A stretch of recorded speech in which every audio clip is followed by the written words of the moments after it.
Degree তাপমাত্রায় এখন চলে আসছে আমরা ফাঁকা মাঠে ডিম ভাজতে।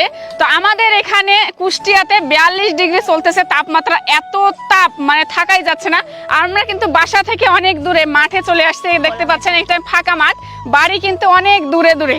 আর এখন আমরা এই দুজন মিলে আমার যা সব আমরা ডিম ভাজবো, ট্রাই করবো আজকে এই প্লেটে। আর অনেকে বলতে পারেন যে প্লেটটা হয়তো আমি বাসা থেকে গরম করে নিয়ে আসছি, দেখতে পাচ্ছেন গরম থাকলে কিন্তু আমি ধরতে পারতাম না, এটা কিন্তু আমি ধরে আছি। আর এই প্লেটটা এখন আমি এখানে 20 মিনিট রেখে দেবো, এই যে এই তাপে 20 মিনিট রেখে দেবো, তারপর হচ্ছে আমরা এর উপর ডিম ভাজবো। আর আরেকটা জিনিস দেখাচ্ছে, এইদিকে দেখেন আমাদের কুষ্টিয়ার অবস্থা দেখেন, মানে মাঠ মানে বহুদিন বৃষ্টি হয় না, না হওয়ার ফলে আমাদের ফসলি যে জমিগুলো আছে প্রত্যেকটা জমি মানে 1 হাত মতো গর্ত হয়ে ফেটে গেছে, দেখতে পাচ্ছেন প্রত্যেকটা জমি। এই যে আশেপাশে যত জমি দেখতেছেন কুষ্টিয়ার ভিতরে সবগুলো কিন্তু এরকম ভাবে ফেটে গেছে পানির অভাবে। তো যাই হোক, এখন প্রচন্ড রোদ, তো প্লেটটা কিন্তু আমরা এখানে রেখে দিছি। আর রেখে দিয়ে আমরা ওই যে গাছতলায় যাই 20 মিনিট বসে অপেক্ষা করব, যেহেতু প্রচন্ড রোদ, আমি এখানে থাকলে সিদ্ধ হয়ে যাব। তো আমি এখন গাছতলায় যাই বসবো।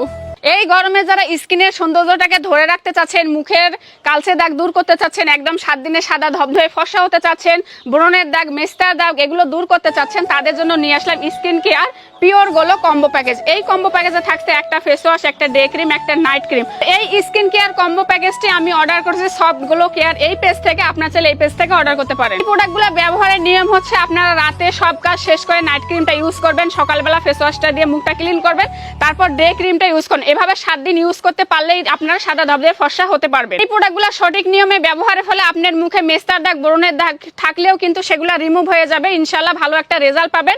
তো যারা যারা এই প্রবলেমগুলো আছেন, 7 দিনে সাদা ধবধবে ফর্সা হতে চান, তারা কিন্তু এক্ষুনি সফট গ্লো কেয়ার এই পেজ থেকে এই প্রোডাক্টগুলো অর্ডার করে ফেলুন। আপনাদের সুবিধাতে উপরে পেজ লিংক দেওয়া আছে, হোয়াটসঅ্যাপ নাম্বার দেওয়া আছে, আপনারা চাইলে ওখান থেকে অর্ডার করতে পারেন। আমরা কিন্তু এখানে বসে এখন অপেক্ষা করতেছি, আর ওইদিকে প্লেটটা রোদে দেওয়া হয়েছে, আর রোদে প্লেটটা গরম না হওয়া পর্যন্ত কিন্তু আমরা দুজন এখানে অপেক্ষা করব। 5 মিনিট অপেক্ষা করার পর কিন্তু আমি চলে আসলাম। তো দেখলাম প্লেটটা কিন্তু হালকা গরম হয়েছে, আর যেহেতু তেল দিছিলাম না, এখন একটু তেল দেব। তো তেলটা দিয়ে কিন্তু আবার আমরা 10 মিনিট অপেক্ষা করব, যাতে এই যে তেলটা সুন্দরভাবে গরম হয় আর ডিম ভাজি হয় কিনা।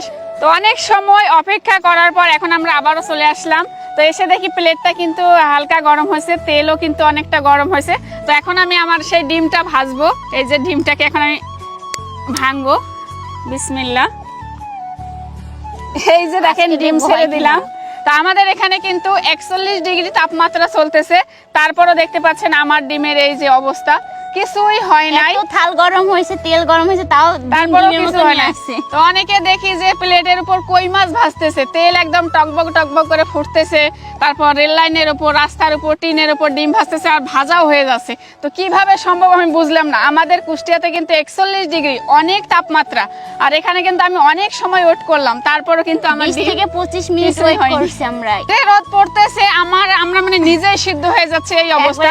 তো এখানে যেহেতু টিমটা কিছুই হলো না, আর আমাদের সামনেই কিন্তু মেন রোড আছে, পাকা রোড। তো এবার ট্রাই করবো এই ডিমটা দিয়ে, ট্রাই করবো যে পাকা রোডে দিলে ডিমটা আসলে ভাজি হয় কিনা। ঠিক আছে, এখন চলে আসলাম রাস্তাটা একদম মেন রোডে। রোডটা কিন্তু সারাদিন একদম টকটকা রোদের উপর পড়েছিল।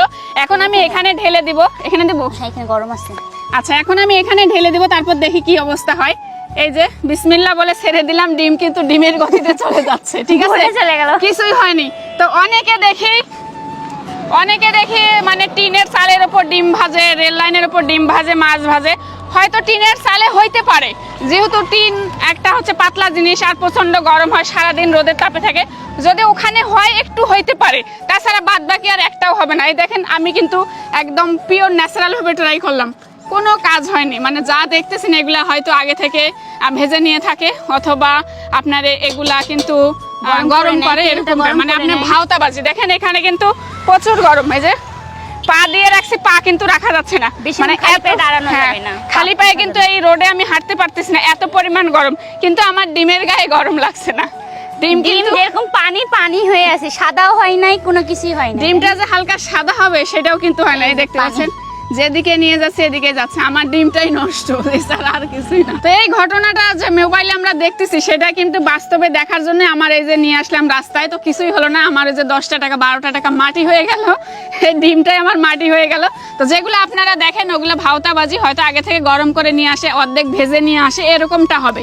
কারণ আমি তো নিজেই দেখতেছি এখানে কিছুই হচ্ছে না। আমাদের এখানে তো প্রচুর রোদ, 41 ডিগ্রি তাপমাত্রা, এখানে কিন্তু কম না, তারপরও কিন্তু ডিম আমার কিছুই হয়নি। মানুষ খালি পায়ে হাঁটার অবস্থা নাই, কিন্তু মানুষ যে মাঠে কাজ করবে মানুষ পুড়ে যাচ্ছে, কিন্তু ডিমই আছে, ডিমের কোনো পরিবর্তন আসে না। অনলাইনে যেগুলো আপনারা ডিম ভাজি দেখেন ওগুলা কিন্তু সম্পূর্ণ ভুয়া। মানে বাংলাদেশে যে তাপমাত্রা আছে সেই তাপমাত্রা এখন পর্যন্ত ডিম ভাজি হওয়ার উপযুক্ত হয়নি, এত তাপমাত্রা কিন্তু নাই এখনো আমাদের বাংলাদেশে। তো অনলাইনে যেগুলো দেখায় এগুলো আসলে ভুয়া, মন গড়া, হয়তো বানায় নিয়ে আসে সেরকমগুলো।